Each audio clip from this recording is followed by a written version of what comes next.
मैया पीछे पीछे से भागती हुई जा रही, और इसी से गंगा जी का एक नाम पड़ा है भागीरथी। जो रथ के पीछे भागती हुई गई, भागीरथ रथ पर सवार होकर के रथ चला रहे और गंगा जी पीछे से भागती हुई जा रही, वहां नाम पड़ा है गंगे मैया का भागीरथी। बोलिए भागीरथी मैया की। आज मेरे भाई बंधुओं, सुखदेव भगवान कहते हैं राजन परीक्षित, इस प्रकार से महाराज गंगा जी को लेकर के जहां पर 60,000 सगर के पुत्र जले हुए पड़े हैं और वहीं पर भागीरथ पहुंचे हैं। गंगा जी उस रात के ऊपर से निकल करके जैसे ही गई हैं, आज उन्हें मुक्ति प्रदान हो गई है, क्योंकि गंगा जी का स्पर्श हो चुका है। इस प्रकार से महाराज गंगा जी इस भूतल पर आई है।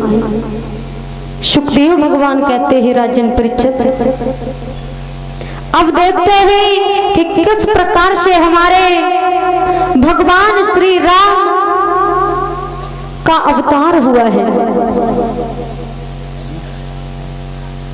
कथा आती है, इसी बंत में आगे चल करके महाराज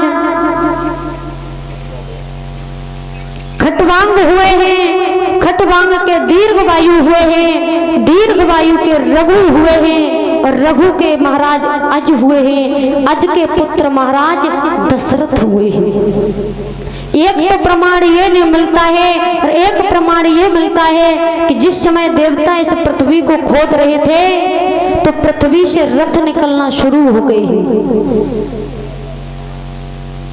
101 रुपए नरेश प्रधान जी देकर के सम्मान कर रहे हैं। सदा प्रधान जी के जीवन की जय जयकार होती रही।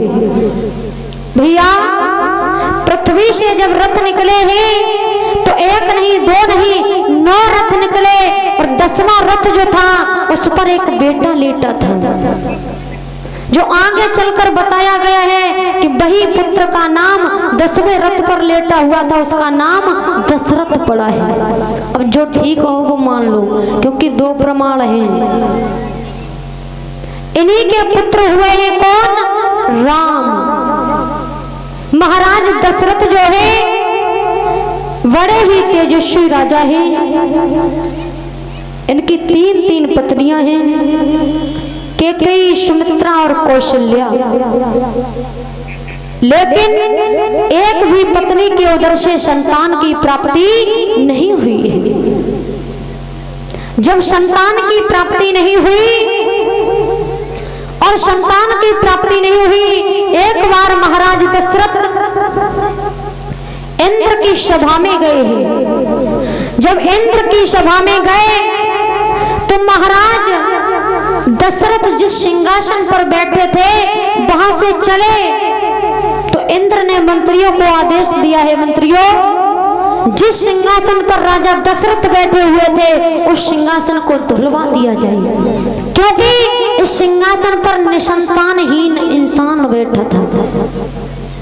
राजा दशरथ को गिलानी हो गई। बाबा तुलसीदास जी लिखते हैं,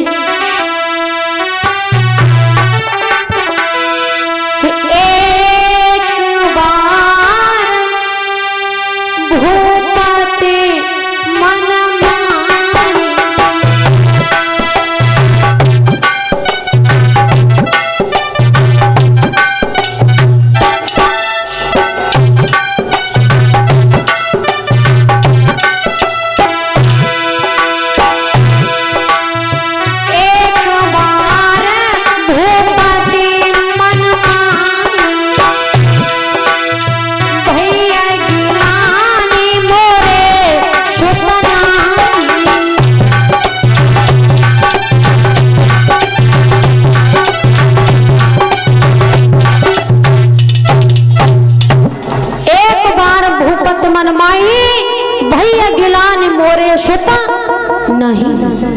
एक बार राजा को गिलानी तब हुई और एक बार गिलानी कब हुई? एक बार शिकार खेलने के लिए गए तो एक हिरण का पीछा करते रहे, हिरण भागता हुआ झाड़ी में ले गया है और चिल्लाने लगा है, महाराज दशरथ तुम्हारे हाथों से मेरी मौत नहीं होगी, क्योंकि जा राजा के सुत नहीं हुई तिन से मेरो मरण न हुई। तुम्हारे कोई संतान नहीं है, मेरा मरना नहीं हो सकता है। महाराज को गिलानी हुई, पुनः घर वापस लौट आए। अब तो मन में विचार करने लगे हैं, अगर एक पुत्र होता तो कितना अच्छा रहता, क्योंकि संतान न होने के कारण लोग मुझे संतानहीन कहने लगे हैं। मेरे भाई बंधुओं, गुरु गृह गयो तुरंत महपाला, चरण लाग कर विनय विशाला। दशरथ को गिलानी हुई तो कहाँ गए? गुरु के यहाँ पे। और हमें तुम्हें गिलानी हो तो कहाँ जाते हो?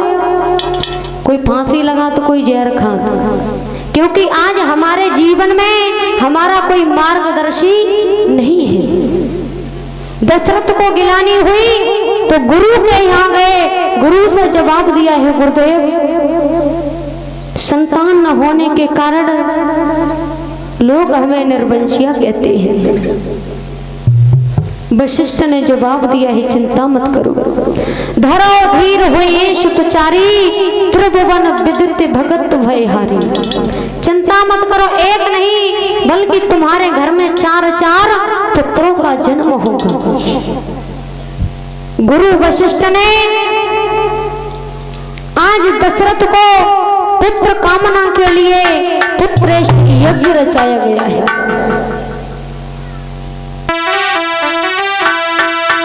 श्रृंगी ऋषि वशिष्ठ बुलावा,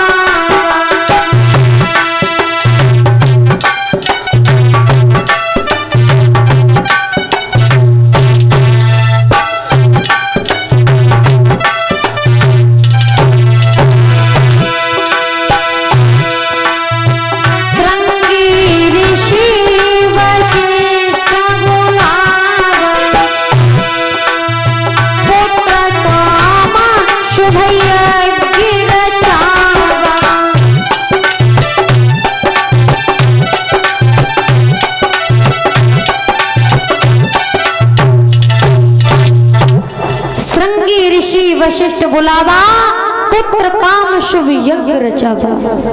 श्रृंगी ऋषि को महाराज वशिष्ठ ने बुलाया और जवाब दिया है, पुत्रेष्ट यज्ञ रचाओ, जिससे महाराज दशरथ के यहाँ संतान की प्राप्ति हो जाए।